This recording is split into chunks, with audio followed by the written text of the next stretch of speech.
Zimbabwe में एक ऐसी जगह है जिसे जन्नत कहा जा सकता है, प्यास से राहत दिलाने वाली जन्नत। ये जगह हजारों प्राणियों को जीवन देती है, मगर आप धोखे में मत रहिए।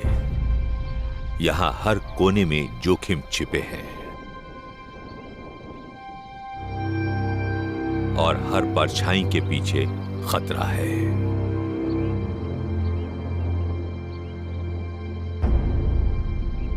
ये मौत से खेलने वालों का अखाड़ा है।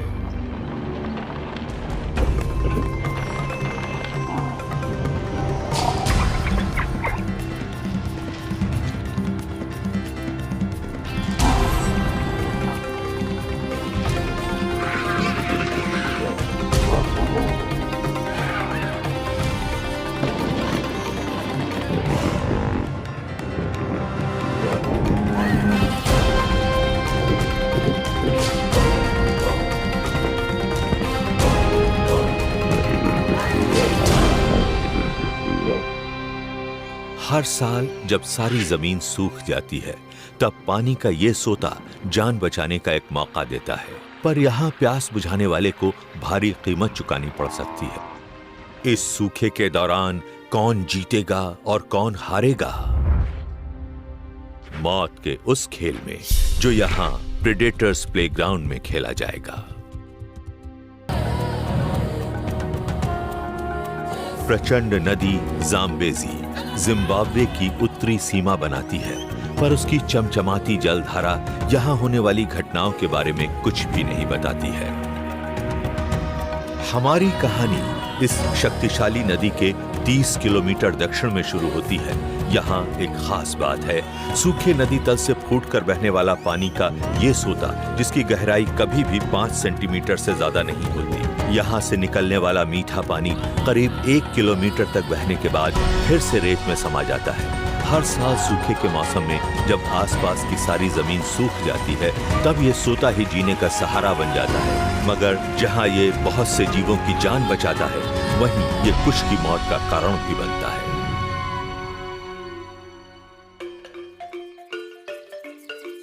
सदियों से बड़े शिकारी जीव यहाँ घात लगाकर शिकार करते रहे हैं। इस प्राचीन जमी हुई तलछट में बने डायनासोरों के पैरों के ये निशान भी देखे जा सकते हैं। नाखूनों का नाप बताता है कि ये दैत्य मांसाहारी थे।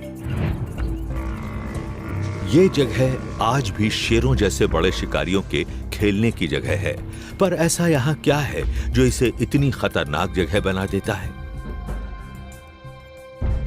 नदी तल के दोनों ओर तीखी चढ़ाई है, जिसकी लंबाई करीब 200 मीटर तक है। ऐसी रेतीली चढ़ाई पर तेजी से भागकर जान बचा पाना लगभग असंभव सा है। खतरों से घिरे जीव के लिए यहाँ जान बचाना बेहद मुश्किल है। इस जानलेवा अखाड़े में बड़ी जंगली बिल्लियों का दबदबा है। सड़ते गोश्त के कारण सोते का मीठा पानी दूषित हो जाता है।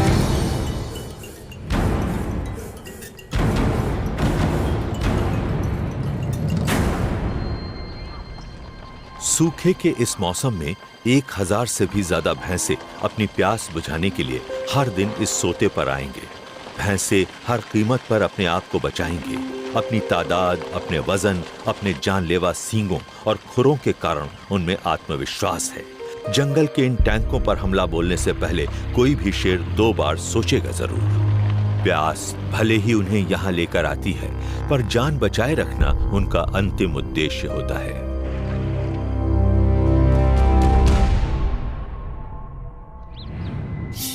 शेरों के 2 विरोधी परिवारों का यहाँ दबदबा है। एक है कविंगा झुंड और दूसरा है मजुंगा झुंड। 10 साल पहले शानदार शेर कविंगा का इस इलाके पर राज था। उसकी पसंदीदा शेरनी मारा से उसे 3 संतानें हुई। 2 बच्चे नर थे और तीसरी नन्ही मादा थी सापी। सापी हमेशा अपनी मां के साथ रहती थी। उसने बहुत से शिकार देखे और शिकार के कई तरीके सीख लिए। सापी जल्दी ही जान गई कि भैंसे बेहद खतरनाक दुश्मन है। अपने घातक सींगों और अपनी हैरत अंगेज ताकत के सहारे वे झुंड के कई शेरों की जान ले चुके हैं या उन्हें अपाहिज बना चुके हैं। वक्त आने पर सापी ने भी 2 बच्चों को जन्म दिया, एक बेटा शिडूमा और एक बेटी मोया। 3 महीने बाद सापी की बहन ने भी एक बेटे को जन्म दिया जिसका नाम है मोटो। आज इन चारों ने मिलकर एक सफल शिकारी झुंड बना लिया है जो इस सोते के आसपास के इलाके के कोने कोने से वाकिफ है। 9 साल की सापी को उसकी सिलेटी नाक के कारण आसानी से पहचाना जा सकता है। वो शिकार की कला में माहिर हो चुकी है। अब हर साल सूखे के मौसम में उसके बच्चे भी उसका हुनर सीखते जा रहे हैं। 3.5 साल का उसका बेटा शिडूमा अब काफी हद तक आत्मनिर्भर हो गया है। वैसे धीरज के मामले में अभी बहुत कुछ सीखना बाकी है, पर उसमें भारी भरकम जीवों से जूझने की हिम्मत और जिद है। उसकी बहन मोया उससे छोटी है, पर वो हर शिकार में हिस्सा जरूर लेती है। अब तक वो शिकार में बाहर से ही मदद करती है, पर इस साल उसे अपने शिकार के हुनर को ज्यादा पैना करना होगा। और साथ में 3 साल का मोटो है। उसके नाम का मतलब है आग। इसमें मौत से खेलने वाले का सच्चा दिल है। पर क्या उसकी जाबाजी उसके छोटे डील डॉल की भरपाई कर सकती है? इस बार सूखे के मौसम में छोटे मोटो को शिकार के दौरान बड़ी भूमिका निभानी पड़ेगी। प्रतिद्वंद्वी मजुंगा झुंड की ताकत भी बढ़ती जा रही है। 3 वयस्क शेरनियों के कुल मिलाकर 5 बच्चे हैं। इससे भी ज्यादा महत्व की बात है कि उन्हें 2 ताकतवर भाइयों की सुरक्षा मिली हुई है, डोम्बो और कुत्साम्वा। अगर वे मिलजुल कर काम करें तो मजुंगा झुंड भी एक घातक शिकारी दल बन सकता है। कविंगा झुंड ने अपने प्रतिद्वंदियों से आगे रहने के लिए एक चालाकी भरी तरकीब निकाली है। वे पेड़ों पर चढ़ जाते हैं। शाखाओं पर बैठने से हर शेर को इलाके पर नजर रखने के लिए सही जगह मिल जाती है। साथ ही दिन की गर्मी के समय आराम करने के लिए ठंडी जगह। अगस्त से नवंबर तक अंदरूनी इलाकों के जलाशय सूख जाते हैं। हजारों वन्य जीवों के पास पानी का ये सोता ही एकमात्र सहारा रह जाता है। मजुंगा और कविंगा झुंड के शेर इस बात को अच्छी तरह जानते हैं। पूरी तैयारी के साथ वे सूखे के मौसम का इंतजार करते हैं। आने वाले मौसम में शिकारियों के इन झुंडों से शिकार खुद को कैसे बचा पाएंगे? जब दोबारा बारिश आएगी तब तक कौन बचा रह पाएगा? अगस्त, बरसात 4 महीने दूर है। सोते के पास अभी सुबह का समय है।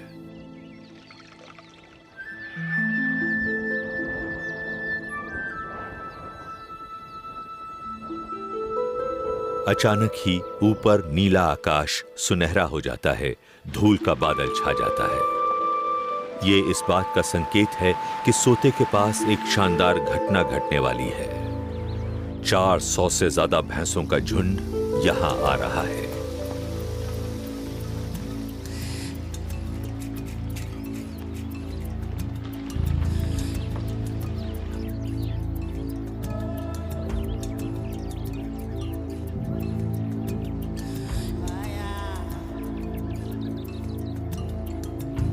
वे रात भर जागे हैं। पानी की आस इन प्यासे जीवों को यहाँ ले आई है।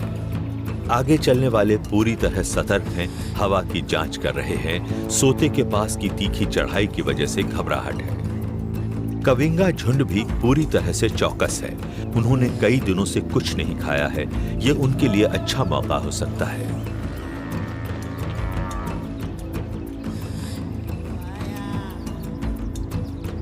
कविंगा झुंड की गंध उन्हें मिल चुकी है। भैंसे रुक गए हैं। विकल्पों पर विचार हो रहा है।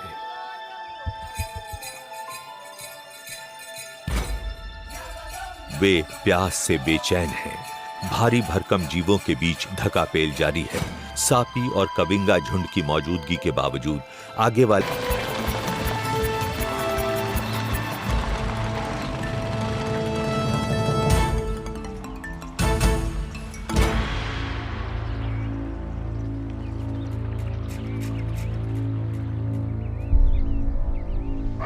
कुछ ही देर बाद यहाँ रहने वाले बबूनों ने झुंड को चेतावनी देना शुरू कर दिया है।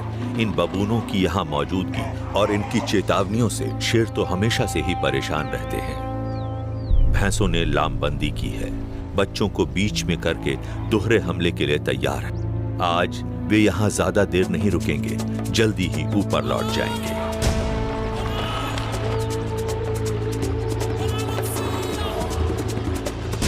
सापी ने झुंड का पीछा करने की ठानी है। शायद उसे कमजोर जीव या सही मौके की तलाश है।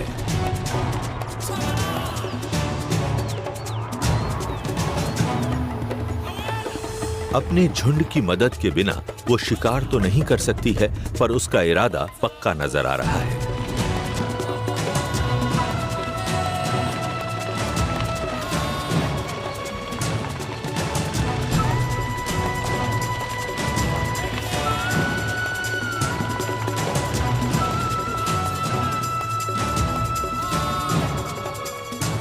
तादाद में ताकत है। भैंसों का पलड़ा अब भारी है। सापी को पीछे हटना पड़ेगा।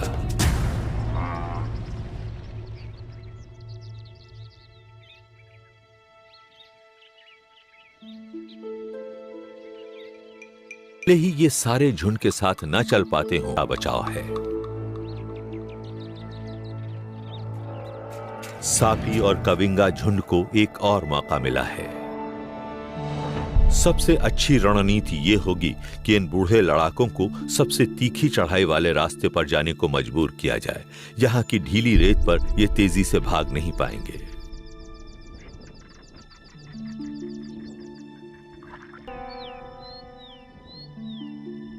सापी ने अपना शिकार चुन लिया है। शिडूमा बगल में आकर खड़ा हो गया है। फिर सापी ने पीछा शुरू किया। अकेले पड़ गए बूढ़े भैंसे के लिए आक्रमण ही सबसे अच्छा बचाव है। बूढ़ा भैंस शोर और भगदड़ की वजह से प्रतिद्वंद्वी मजुंगा झुंड की 3 मादाएं भी आ गई हैं।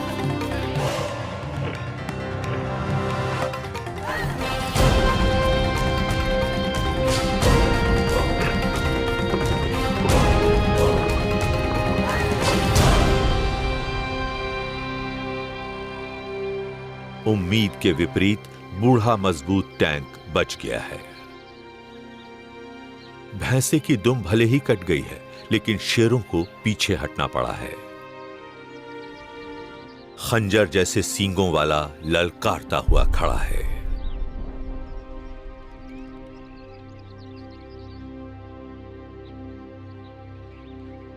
हारा थका कविंगा झुंड फिर जमा हो रहा है। किनारे की घनी झाड़ियों में आराम करने जा बैठा है। वे इस तरह बार बार मौके नहीं गंवा सकते हैं।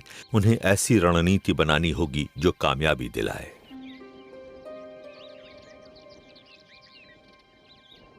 परेशानी की बात है, झुंड के कम उम्र शेरों में अनुभव की कमी है।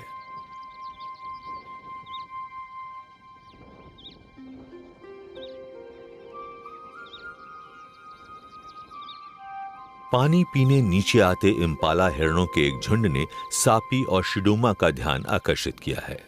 ऊपर की सख्त जमीन पर कविंगा झुंड को कोई फायदा नहीं मिल सकता है। इम्पाला हिरण नदी तल की नरम रेत पर आ जाएं तो मौका मिल सकता है। इम्पाला हिरणों के खुर संकरे होते हैं, रेत में धंस जाते हैं। शेरों के पंजे चौड़े फैले होते हैं। पीछा करते वक्त वे फायदे में रहेंगे। नौजवान शिडूमा ने पीछा शुरू कर दिया, पर उसने जल्दबाजी की है। सापी ने उसका साथ देने की कोशिश की, पर देर हो चुकी है।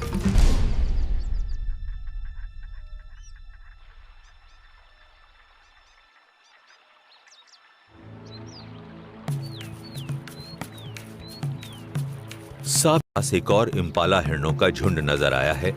साथ में बोनस भी है, एक नौजवान कुडू हिरन भी साथ है। कुडू इम्पाला से बड़े होते हैं। कविंगा झुंड को उतनी ही मेहनत में ज्यादा फायदा मिल सकता है। सापी ने एक कुडू बच्चे पर धावा बोल दिया। कुडू ने जान बचाने के लिए संकरा रास्ता चुना है। सापी यही चाहती थी। कुडू पूरी तरह फंस गया है। गंदले पानी से बाहर निकलने के लिए छटपटा रहा है। सापी उस पर टूट पड़ी है। शिकार सापी ने अकेले ही किया था, पर खाने के लिए मोया भी जा पहुंची है। सितंबर, बरसात आने में 3 महीने हैं।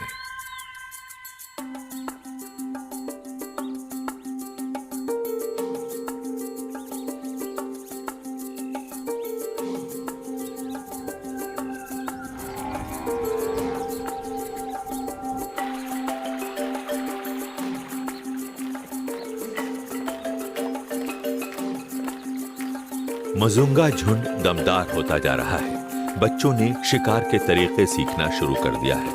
आज बच्चे खेलने में मस्त हैं। मत्स्यदार शूकर यानी वॉटहॉग और इम्पाला हिरण चश्मे पर पानी पीने आए हैं।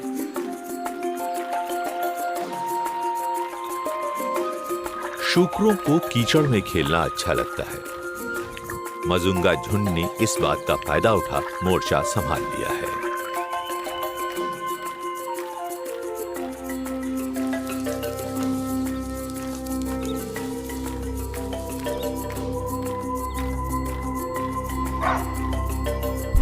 शूकर खुश हैं, उन्हें खतरे की खबर नहीं है। इम्पाला और बबूनों ने खतरे की चेतावनी दी है।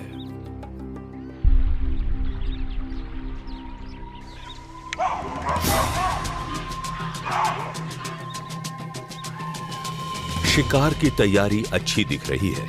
शूकरों को घेरने की रणनीति साफ है। एक मजुंगा शेरनी सकरे रास्ते के बगल में खड़ी है। सोते के पास से दूसरी ने पीछा शुरू कर दिया है।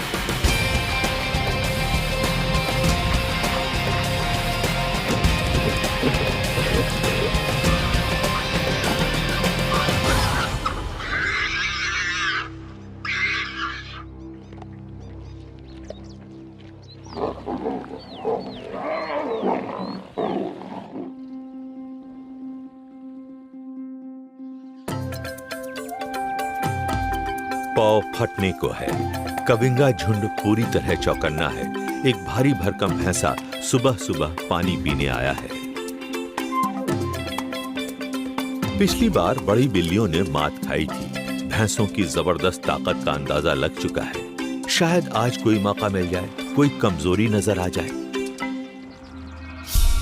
सापी ने सही जगह ढूंढ ली है। सोते के बाएं किनारे पर छिप कर बैठी है। मोया, मोटो और शिडूमा भी उससे थोड़ा ऊपर बैठे हैं। प्रति दिलचस्पी ले रही है। वो दूसरे किनारे से ये सब देख रही है। क्या वो शिकार में कविंगा झुंड का साथ देने की सोच रही है या उसका झुंड खुद भी शिकार की पहल करेगा? स्थानीय बबूनों में फिर से खलबली है। उनकी आवाजों ने भैंसे को सतर्क कर दिया है।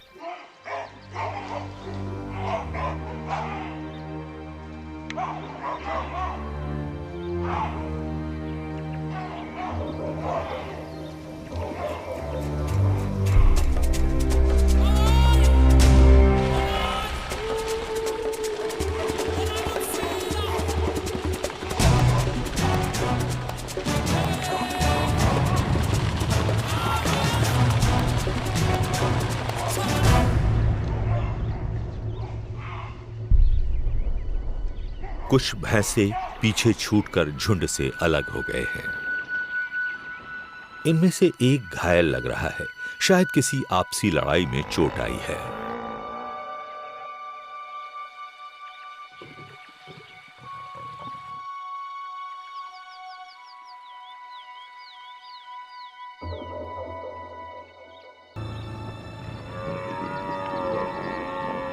शिडूमा ने पैर जकड़ लिया है ताकि भैंसा हिलडुल ना पाए और दूसरे शेर उसे जमीन पर गिरा सके।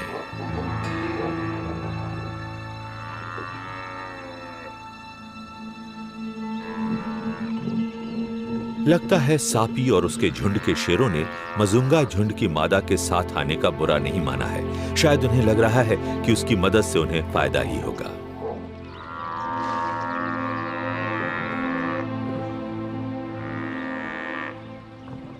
लगता है हारे हुए भैंसे की तक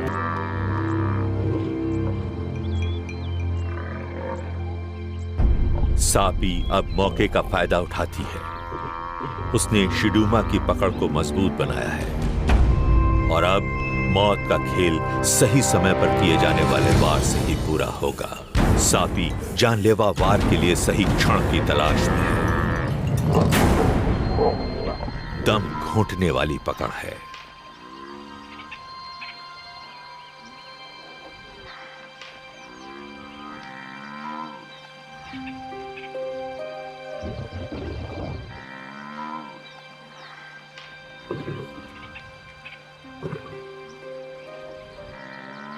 सापी ने भैंसे की नाक बंद कर दी है।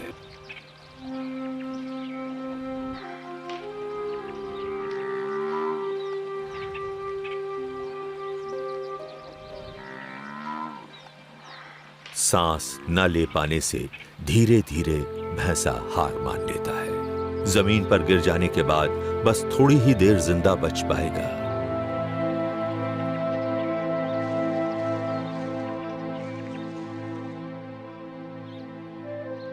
सापी ने अपनी जानलेवा पकड़ छोड़ दी है। इस शिकार की कामयाबी का श्रेय कविंगा झुंड की मिलजुल कर की गई मेहनत को जाता है। ये शिकार उनके आत्मविश्वास को बढ़ाएगा और इससे मिला सबक बचे हुए सूखे के मौसम में उनके बड़े काम आएगा। अक्टूबर, बरसात 2 महीने दूर है। अक्टूबर में जाम्बेजी घाटी में तापमान बढ़ जाता है, पानी की जरूरत बढ़ जाती है।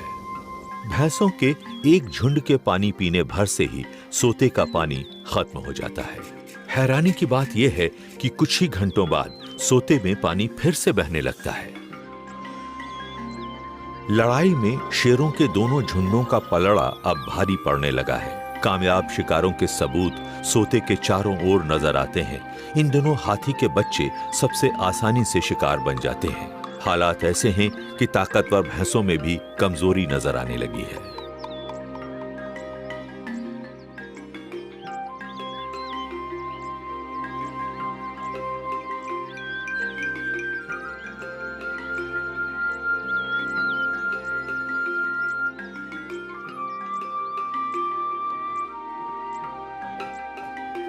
जैसे जैसे अगले 2 महीनों में सोते के आसपास हरियाली सिमटती जाएगी, कविंगा और मजुंगा झुंडों को और ज्यादा मौके मिलने लगेंगे।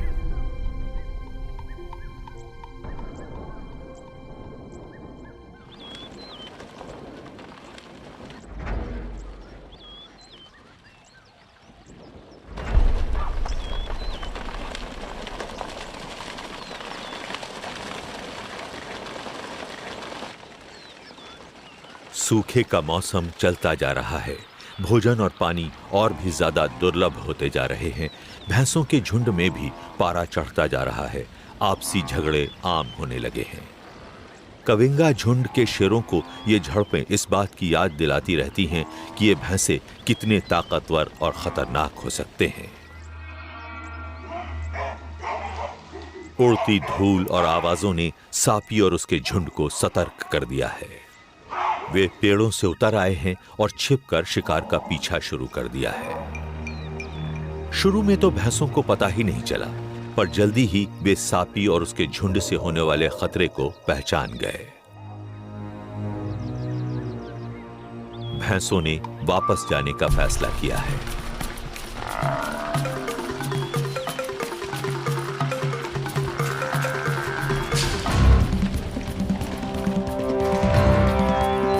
मोटो और मोया शिकार के मामले में नौसिखिए हैं। उनकी नजर एक बच्चे पर पड़ी है। किस्मत आजमाई, पर यह भारी गलती साबित हुई।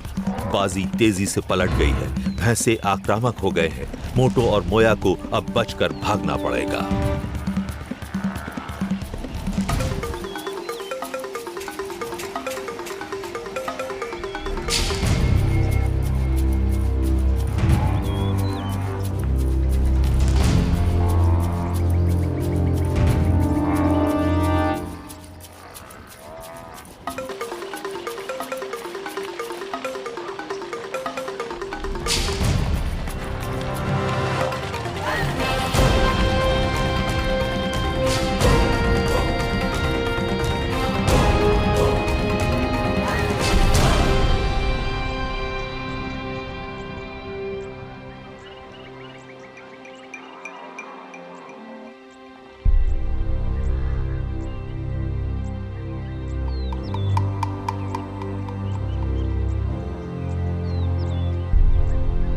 मोया ऊंचे किनारे पर फंस गई है, खतरे में है, पर बड़ी हिम्मत से डटी रहती है।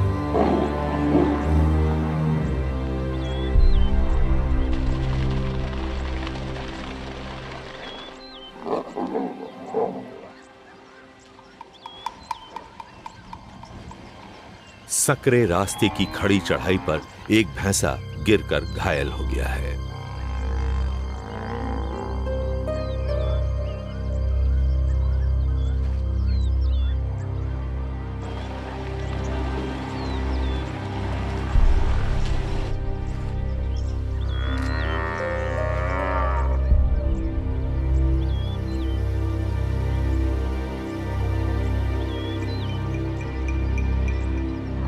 दो भैंसे हाल जानने वापस आए हैं, पर जल्दी ही जायजा लेकर लौट जाते हैं।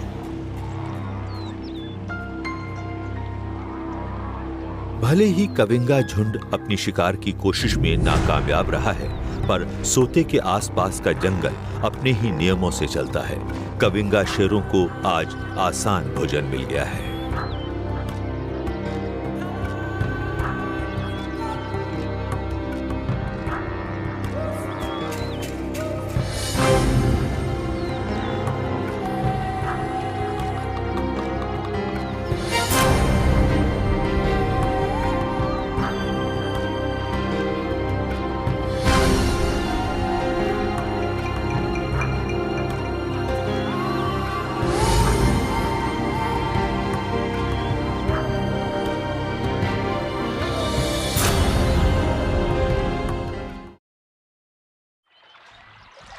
यहाँ शिकार की तलाश में घूमने वाले सिर्फ कविंगा और मजुंगा शेरों तक ही सीमित नहीं हैं। इस सोते के पास जंगली कुत्ते भी रहते हैं। इतने बड़े झुंड का पेट भरने के लिए इन्हें अक्सर शिकार करना पड़ता है। ये सुबह होते समय या दिन ढलते समय ठंडक में शिकार करना पसंद करते हैं।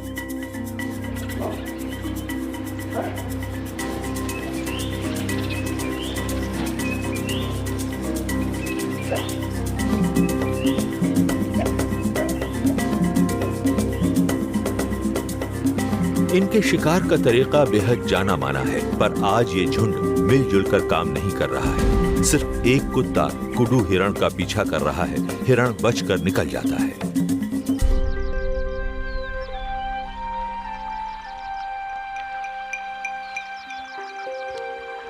नदी तल पर आराम करते कुत्ते मौके का फायदा उठाने के लिए तैयार नहीं थे। एक अकेला भैंसा पानी पीने नीचे आया है। इस भारी भरकम और शक्तिशाली दानव की ताकत के आगे कुत्ते बेहद कमजोर हैं। समझदारी से काम लेते हैं, भैंसे को अकेला छोड़ देते हैं।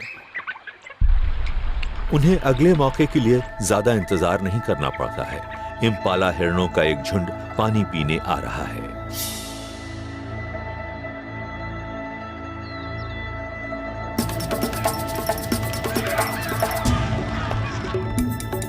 पीछा शुरू हो गया है। जब इतने सारे हिरण सामने हों, तो इन कुत्तों को भोजन मिलना सुनिश्चित है। रफ्तार और पीछे लगे रहने की क्षमता ही इन कुत्तों की सबसे बड़ी ताकत है। जल्दी ही एक शिकार को गिराने में कामयाबी मिल जाती है।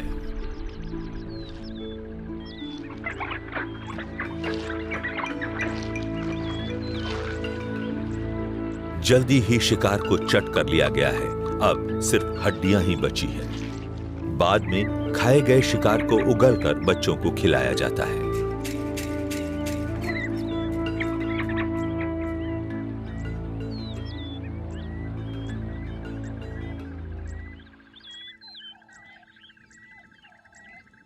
जैसे जैसे दिन चढ़ता है, इम्पाला हिरणों के कई झुंड पानी पीने आते हैं। मजुंगा झुंड बड़े ध्यान से उनका व्यवहार देख रहा है।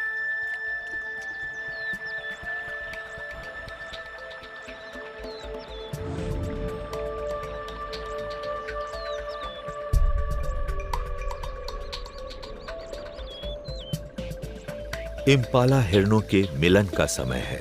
एक प्रमुख नर मिलन का हक पाने के लिए दूसरे प्रमुख नर को ललकार रहा है। बड़ा ही थका देने वाला वक्त है। उनका पूरा ध्यान इन्हीं लड़ाइयों पर है।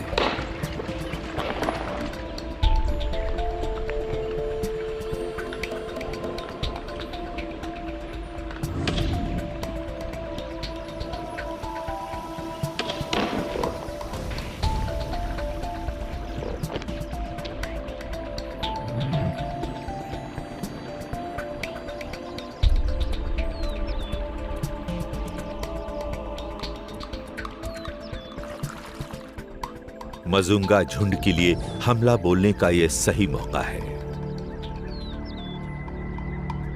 उन्होंने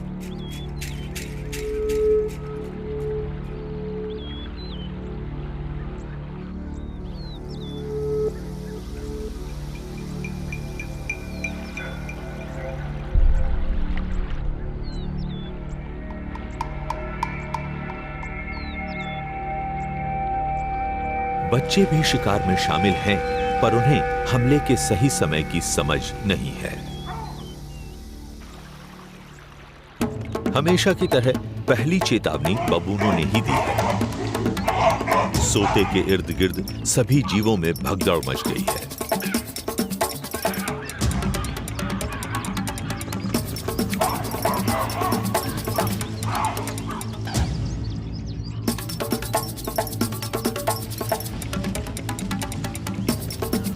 शिकार में पहल करने वाली शेरनी ने सोते के किनारे किनारे पीछा शुरू कर दिया है। वो इम्पाला हिरणों को उस सकरे रास्ते की ओर ले जाना चाहती है जहां दूसरे साथी छिपे बैठे हैं।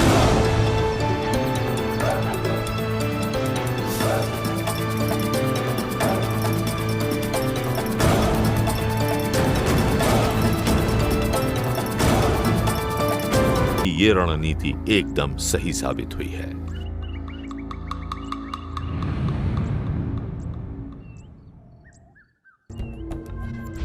सापी और कविंगा झुंड भी आज शिकार की ताक में हैं। वे भी सोते के किनारे घात लगाए बैठे हैं। इस बार उनकी नजर वॉटहॉग शूकरों पर है जो इस खतरे से बेखबर हैं। बेखबर शूकर कविंगा झुंड के शेरों के पास से गुजर गए हैं।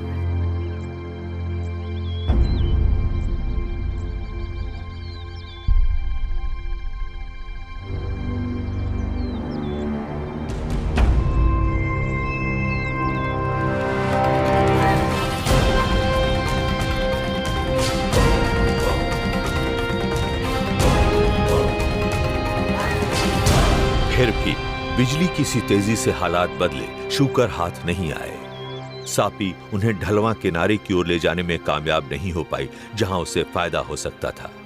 झुंड के नौजवान साथियों से अगर वक्त पर मदद नहीं मिलेगी तो ऐसी कोशिशें नाकामयाब ही होंगी।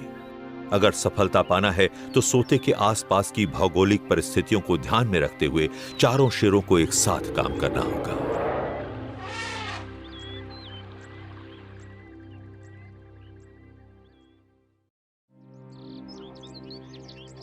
नवंबर, बरसात 1 महीने दूर है।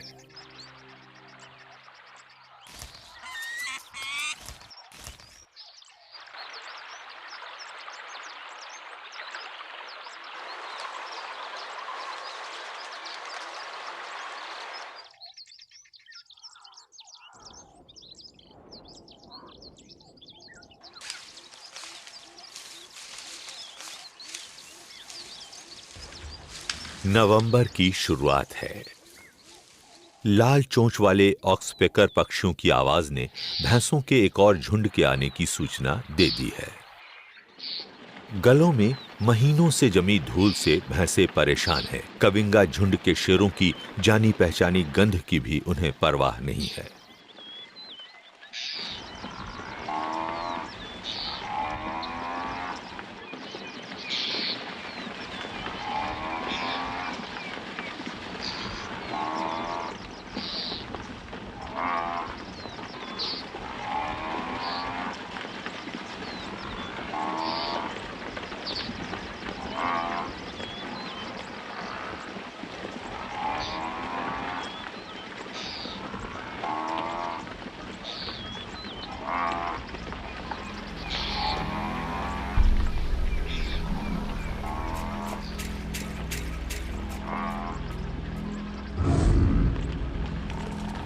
झुंड में आज बहुत से बच्चे भी हैं। जल्दी ही सापी ने एक को चुन लिया है।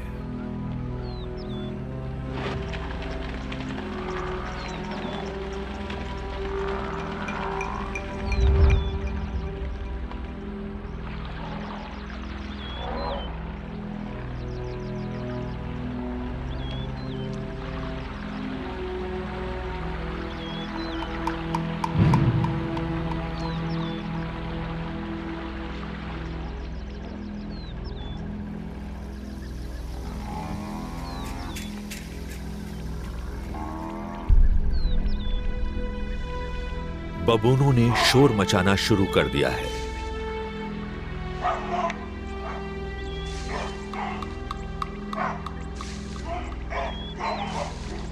भयानक प्यास ने भैंसों से देर करा दी है।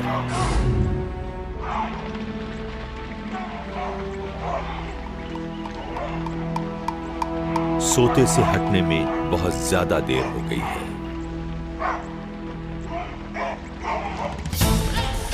इस बार कविंगा झुंड के चारों शेरों ने मिलकर काम किया है। सबने मिलकर उस बच्चे को खड़ी चढ़ाई वाले संकरे रास्ते पर जाने को मजबूर कर दिया है।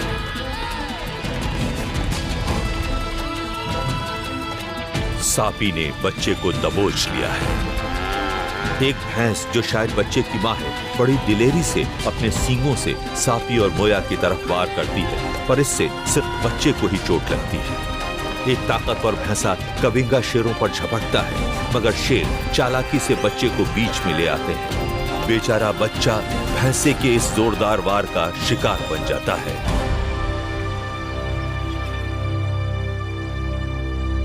नौजवान मोटू ने इस बार पहल की है। बच्चे का दम उसने घोंटा है। आज सापी के बेटे के लिए खास दिन है। आज पहली बार उसने किसी शिकार पर जानलेवा शिकंजा कसा है। आज सापी ने अपना लक्ष्य हासिल कर लिया है। उसका परिवार मिलकर काम करने लगा है। आखिरकार कविंगा झुंड एक सुनियोजित, सशक्त शिकारी दल बन गया है।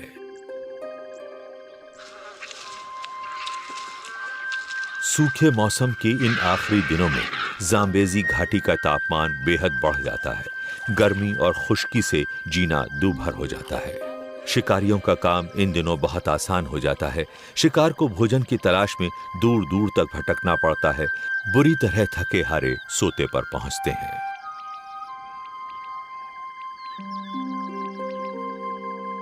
सबसे ज्यादा परेशानी हाथियों के लिए होती है। इनकी पाचन प्रक्रिया बेहद धीमी होती है, इसलिए इन्हें बहुत ज्यादा भोजन की जरूरत होती है।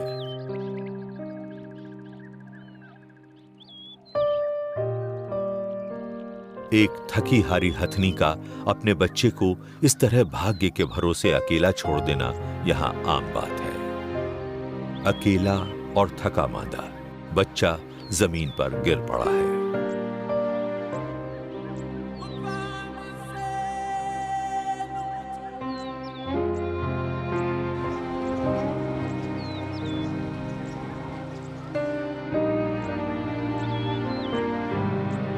मौत के इस मैदान में आज शिकारियों की तूती बोलती है।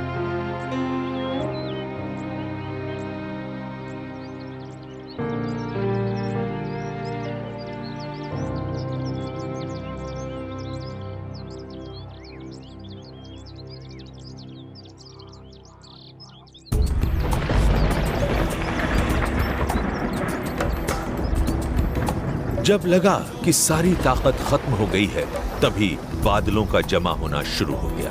आखिरकार जिसका इंतजार था वो बारिश आ ही गई। पहली ही तेज बारिश में सोते ने बहना शुरू कर दिया।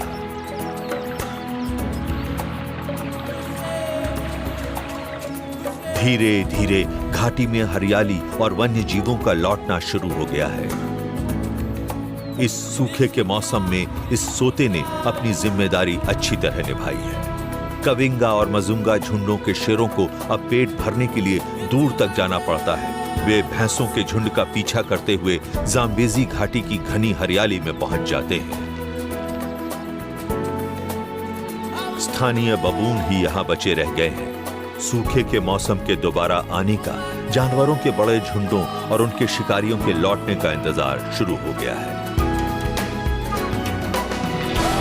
इन बचे खुचे जंगलों में जो मशहूर होते हैं, अब इस जगह को आराम की जरूरत है, दोबारा तरोताजा होने की जरूरत है, ताकि ये जगह एक बार फिर से शिकारियों के मौत के खेल का मैदान बन सके।